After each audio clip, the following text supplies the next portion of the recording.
ଆଜିର ସନ୍ଧ୍ୟାରେ ଆପଣମାନଙ୍କ ପାଇଁ ସବୁଠୁ ବଡ଼ ଖବର ଆସିଲା।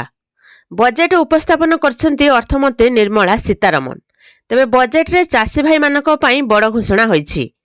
ଆସନ୍ତୁ ଦେଖିବା କ'ଣ ରହିଛି ସମ୍ପୂର୍ଣ୍ଣ ଖବର। ଭିଡ଼ିଓକୁ ଦେଖିବା ପୂର୍ବରୁ ଗୋଟେ ଲାଇକ୍ କରନ୍ତୁ। ଚ୍ୟାନେଲ ସହିତ ଯୋଡ଼ି ହୋଇ ରହିବା ପାଇଁ ଚ୍ୟାନେଲକୁ ସବସ୍କ୍ରାଇବ୍ କରି ପାଖରେ ଆସୁଥିବା ବେଲ୍ ଆଇକନ୍ କ୍ଲିକ୍ କରି ଅଲ୍ ସିଲେକ୍ଟ କରିନିଅନ୍ତୁ।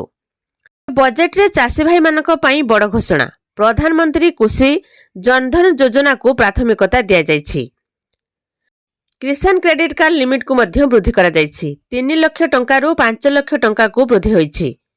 ଆଗକୁ ପ୍ରଧାନମନ୍ତ୍ରୀ ଧନଧାନ୍ୟ ଯୋଜନା ଆରମ୍ଭ ହେବ। ବଜେଟ୍ରେ କୃଷକ, ମହିଳା ଓ ଗରିବଙ୍କୁ ଅଧିକ ଗୁରୁତ୍ୱ ଦିଆଯାଇଛି।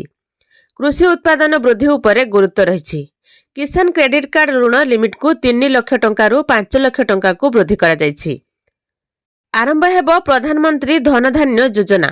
ଏହାଦ୍ୱାରା 1.7 କୋଟି କୃଷକ ଉପକୃତ ହେବେ।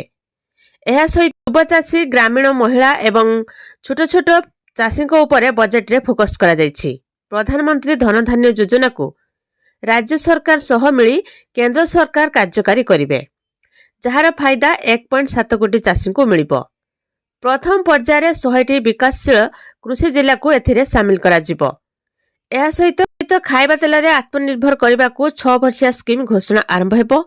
ଫଳ ଓ ପରିବାକୁ ନେଇ ବ୍ୟାପକ କାର୍ଯ୍ୟକ୍ରମ ଆୟୋଜନ ହେବ। ଏହା ଥିଲା ଆଜିର ସନ୍ଧ୍ୟାରେ ଆପଣମାନଙ୍କ ପାଇଁ ଗୋଟେ ଛୋଟ ଇନଫର୍ମେସନ୍। ପ୍ରଧାନମନ୍ତ୍ରୀ ନରେନ୍ଦ୍ର ମୋଦିଙ୍କ ନେତୃତ୍ୱରେ ଭାରତୀୟ ଅର୍ଥନୀତିକୁ ନୂଆ ଦିଗ ମିଳିଛି। ଯୁବକଙ୍କୁ ରୋଜଗାର ଦେବା ଆମ ସରକାରର ପ୍ରଥମ ପ୍ରାଥମିକତା।